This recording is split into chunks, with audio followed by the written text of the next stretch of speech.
Apa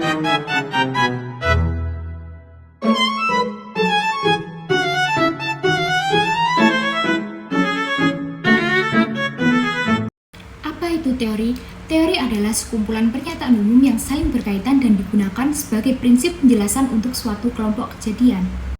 Berikut adalah contoh dan 4 elemen teori. Pada gambar 2.1 adalah model teoretis yang menghubungkan perbaikan kualitas dengan moral karyawan. Model pada gambar 2.1 memiliki dua variabel, perbaikan kualitas dan moral karyawan. Panah menunjukkan hubungan sebab akibat. Karena ujung panah mengarah ke moral karyawan, maka moral karyawan adalah variabel dependen, sedangkan perbaikan kualitas adalah variabel independen. Dari model kecil ini, kita bisa melihat bahwa model tersebut dapat diuji. Untuk mengujinya, kita merumuskan hipotesis, mengumpulkan data dalam kondisi terkontrol, dan menganalisis data tersebut. Tidak ada cara untuk membuktikan teori secara mutlak. Hasil penelitian statistik hanya bisa mendukung atau tidak mendukung teori tersebut. Nah, agar teori itu lengkap, teori harus memiliki 4 elemen. Yang pertama, what, yang kedua, how, yang ketiga, why, dan yang keempat, who, where, when. Yang pertama, what, menjelaskan apa saja yang diteliti. Di contoh tadi, yaitu menjelaskan perbaikan kualitas dan moral karyawan. Yang kedua, how, menjelaskan hubungan keduanya. Apakah pengaruhnya positif atau pengaruhnya negatif? Di contoh tadi, pengaruhnya positif, karena kalau kualitas naik, moral juga ikut naik. Yang ketiga adalah why. Ini yang paling penting. Kenapa perbaikan kualitas bisa bikin moral naik? Contohnya, perusahaan yang fokus kualitas biasanya lebih menghargai karyawan. Karyawan jadi lebih diberdayakan. Mereka merasa dipercaya sehingga lebih percaya diri. Akhirnya, moral kerja naik. Yang keempat yaitu who, where, when. Artinya teori itu berlaku di kondisi apa? Misalnya, moral karyawan naik hanya kalau manajemen atas benar-benar mendukung program kualitas. Apakah ada teori manajemen kualitas? Sampai sekarang belum ada satu teori manajemen kualitas yang benar-benar disepakati oleh semua orang. Karena banyak ahli punya pendekatan yang berbeda-beda. Ada yang pakai teori organisasi, ada yang fokus ke perilaku manusia, ada yang pakai pendekatan statistik, dan bahkan beberapa teori saling bertentangan. Oke, selanjutnya kita masuk mengenai History of Quality Management. Jadi di sini manajemen kualitas itu kan berkembang sejak abad awal ke-20 melalui scientific management yang berfokus pada efisiensi. Perkembangannya itu kemudian diperkuat dengan metode statistik untuk mengendalikan prosesnya. Nah, seiring waktu konsep kualitas ini menjadi lebih strategis dan meluas hingga mencakup manajemen kualitas sampai PASO. Hal ini menunjukkan bahwa kualitas itu terus berkembang mengikuti kebutuhan zaman.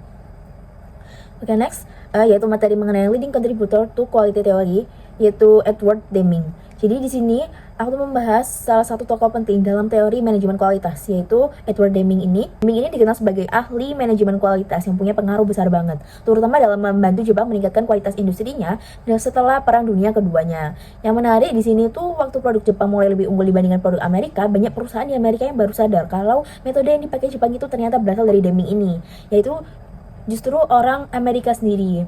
Jadi pemikiran Deming ini banyak didasarkan pada penggunaan statistik. Menurut dia, kalau mau meningkatkan kualitas yang harus diperbaiki itu sistemnya, bukan cuma menyalahkan individu. Dia itu percaya bahwa kualitas bisa ditingkatkan secara konsisten kalau prosesnya dikendalikan dengan baik.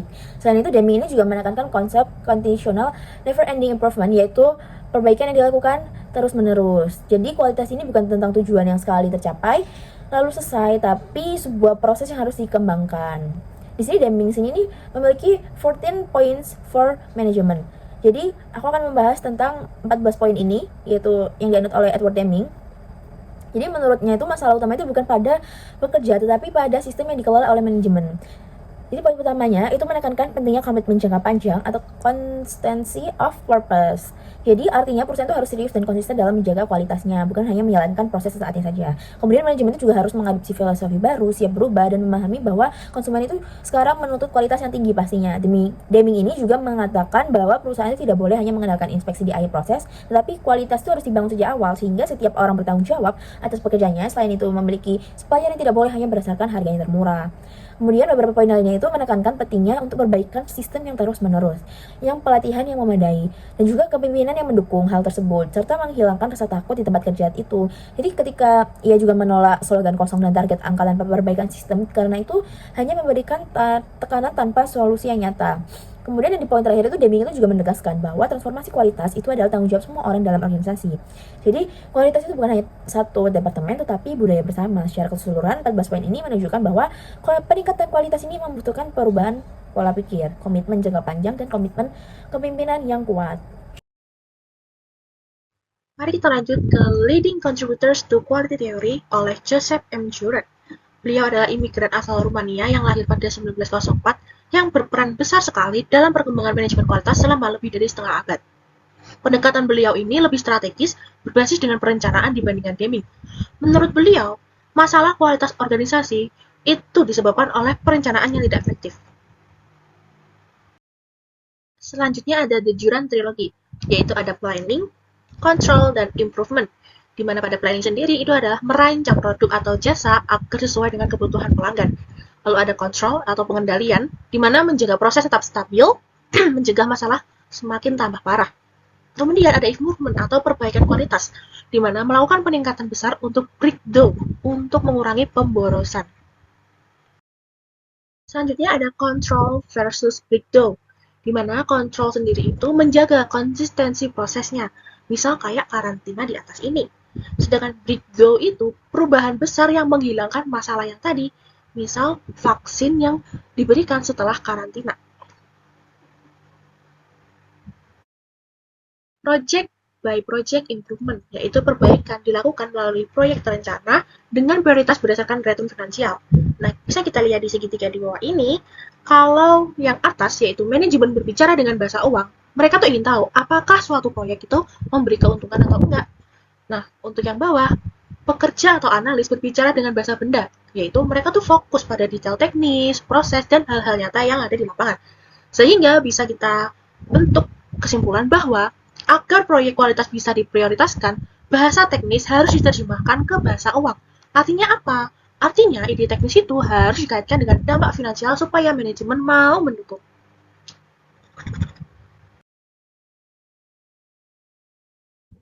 Leading contributors to quality theory selanjutnya ada dari Kaoru Ishikawa, putra dari Ichiro Ishikawa, dan kemudian memimpin JUSE dan menjadi tokoh utama gerakan kualitas di Jepang. Beliau berpendapat bahwa pelatihan adalah kunci keberhasilan yang utama. Beliau sendiri memperkenalkan konsep Company-Wide Quality Control, CWQC, yang dimana semua karyawan terlibat dalam peningkatan kualitas. Nah, bisa kita lihat di sini, beliau itu mengembangkan dan menyebarkan 7 alat dasar kualitas, Basic 7 Tools atau B7, seperti diagram sebab akibat, fishbone diagram, check sheet, histogram, dan lain-lain. Nah, beliau ini membuat statistik jadi lebih mudah dipahami dan digunakan oleh semua karyawan, bukan hanya ahli statistik saja. Keren kan beliau?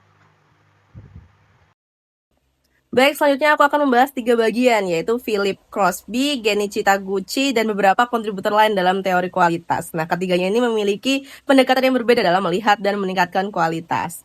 Nah, dari Philip Crosby sendiri dikenal melalui bukunya Quality is Free, di mana ia menekankan bahwa kualitas yang dikelola dengan baik justru bisa menjadi sumber keuntungan bagi perusahaan. Nah, Crosby ini menjelaskan adanya fase enlightenment, di mana saat manajemen mulai sadar akan pentingnya kualitas. Nah, setelah itu dibentuk tim perbaikan kualitas dari setiap departemen untuk menetapkan dan mengevaluasi ukuran kualitas. Ia juga menekankan evaluasi biaya kualitas serta pentingnya quality awareness bagi karyawan. Nah, langkah akhirnya meliputi tindakan korektif, program zero defect, pelatihan, dan pembentukan quality council yang dilakukan secara berkelanjutan. Pendekatan Crosby lebih menekankan keterlibatan karyawan dibandingkan perencanaan strategis yang kompleks.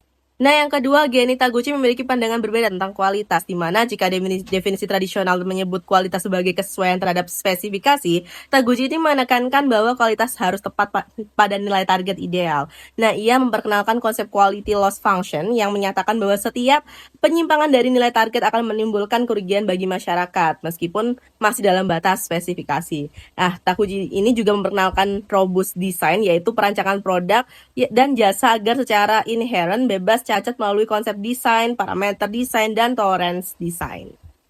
Nah, beberapa kontributor lain juga berpengaruh nih. Ada Robert Kamm yang mempelopori benchmarking, yaitu berbagi praktik terbaik antar perusahaan. Lalu ada Stephen Covey yang menekankan pendekatan berbasis nilai melalui kebiasaan seperti proaktif dan win-win thinking. Sementara itu ada Hammer and Campy yang memperkenalkan re-engineering, ya. Namun banyak kegagalan terjadi karena kurang analisis mendalam dalam penerapannya. Nah, dari ketiga pembahasan ini terlihat bahwa kualitas itu tidak hanya tentang spesifikasi teknis, tetapi juga tentang kesadaran manajemen, desain yang tepat, serta pendekatan organisasi dalam melakukan perubahan.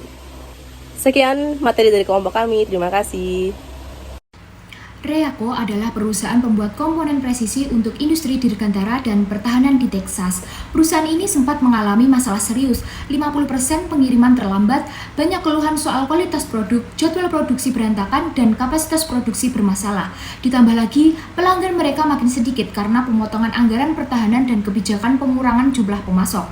Daripada menyerah atau menyewa konsultan mahal, manajemen Reaco meminta bantuan ke Automatic and Robotics Research Institute atau ARRI di University of Texas.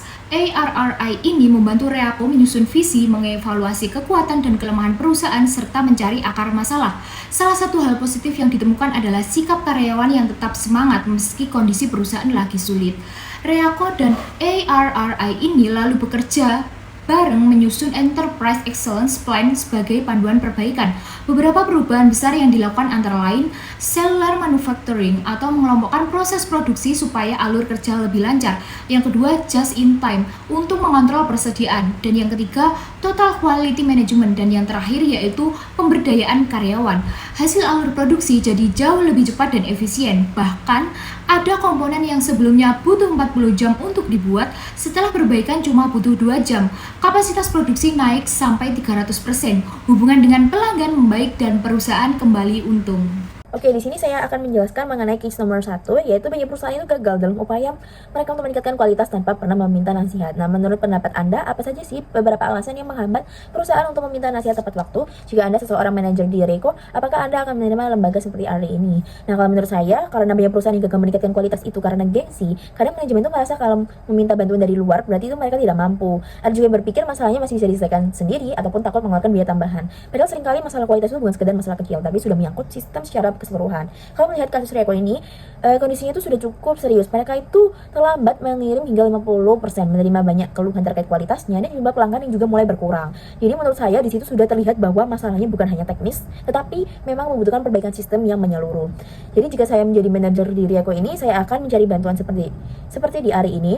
Dalam situasi seperti itu, perusahaan itu membutuhkan sudut pandang eksternal yang lebih objektif dan berpengalaman dalam perbaikan sistem manufaktur. Jadi menurut saya meminta bantuan bukan tanda kelemahan, tetapi juga justru bentuk tanggung jawab mereka agar perusahaan itu bisa bangkit dan berkembang kembali.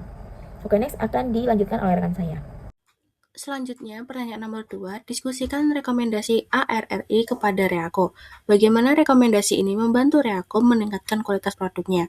Rekomendasi ARRI kepada Reaco sangat membantu dalam memperbaiki kualitas produk dan proses kerja perusahaan, di mana bisa membantu dalam cellular manufacturing, yaitu mengelompokkan bagian produksi yang saling terkait agar aliran materialnya lebih lancar, komunikasi lebih mudah, dan waktu produksinya berkurang drastis.